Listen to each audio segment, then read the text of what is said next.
Last year, the best game in the NFL was Kansas City at Los Angeles, when Jared Goff outplayed Patrick Mahomes. And everybody knows Mahomes is ridiculous. But after that game, when Sean McVay, the winning coach of the Rams, was driving home, that's one of those moments where Les Snead calls him and says, we got our guy. Jared Goff got a contract extension on that game. Our guy went toe-to-toe with Patrick Mahomes and outplayed him. That got him the contract. That was the phone call. That moment. Last night, Mitch Trubisky, and he is painfully limited. And Matt Nagy is one of the most clever offensive minds in football, a protege of Andy Reid. Tricks, movement, bells, whistles, couldn't move the ball against Green Bay. Now, Green Bay's defense is better. We predicted that. But I think Matt Nagy had a phone call last night driving home.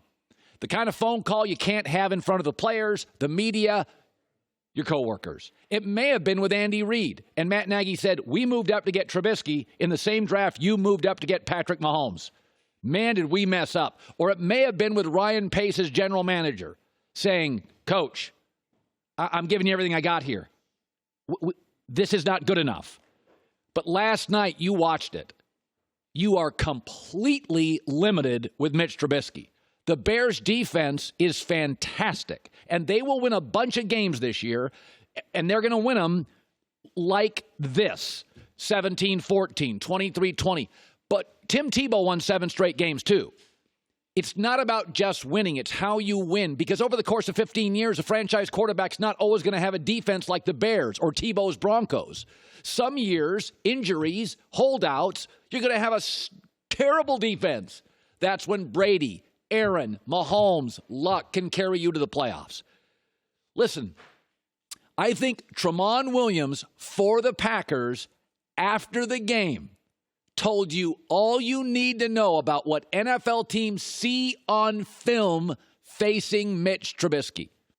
Just make him do the quarterback thing. Listen, it's 3 years. Nagy's brilliant. They've got really good players. I never got Trubisky. I said it from day one. I didn't get him out of college. I don't get him. He runs around a lot. People have said Lamar Jackson's not a great thrower.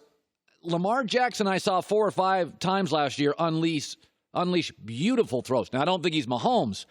But, folks, there are phone calls made in this league, and decisions are made in this league long before they end up on a press release. I'm telling you, people in Chicago this morning inside that organization, they're watching that game. That's it. At home, Matt Nagy, those weapons, that's it. The longest drive was 7 plays. Against the Bears defense, Aaron got a 10-play drive off. Like, decisions in life are made. Now, Chicago for the next couple years or the next year is going to say stuff like, hey, after the game, Matt Nagy. So this is the coach of the Bears after the game. He knows what guys like me in the press are going to say about Mitch Trubisky. So he is already covering his tracks and taking the hits. Okay, so they already, it's on me. It's not anybody else. It's on me. That's not what the private phone calls are about in Chicago. Goff got his contract beating Mahomes a year before he got his contract. They are making decisions in that Bears organization because Nagy's a brilliant. I mean, they move players around, first play, shifting this, that. It is smoke and mirrors. They're trying to squeeze anything out of Trubisky, and it's not there, and it's year 3.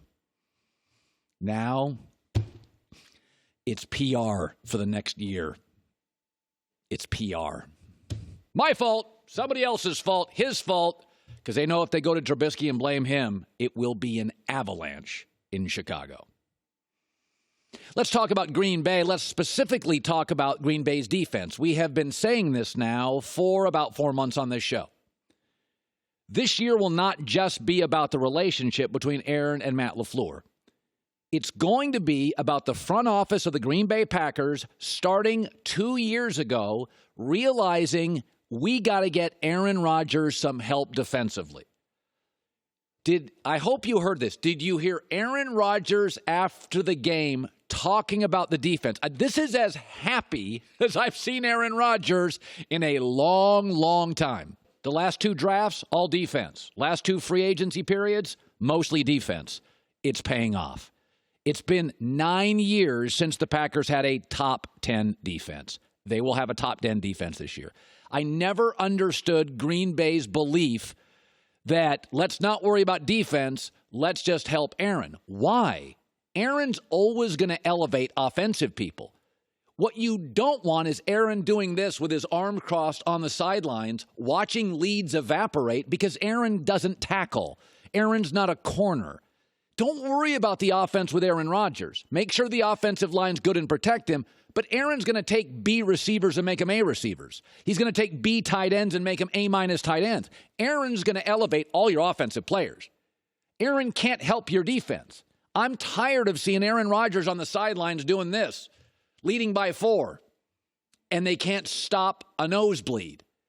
It doesn't make any sense. A great quarterback, Brady Breeze, can take players out of college, instantly make them special.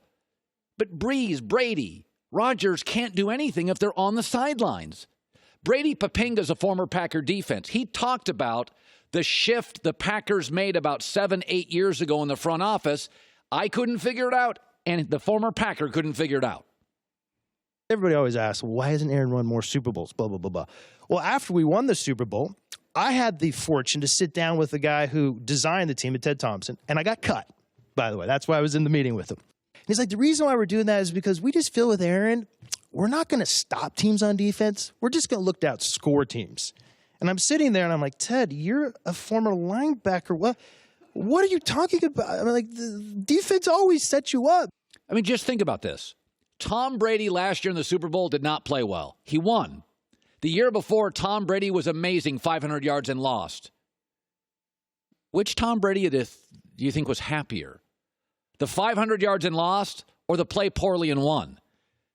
Aaron Rodgers wants to win games. He's got $100 million net worth, private equity funds, the girlfriend, the fame. He wants more wins.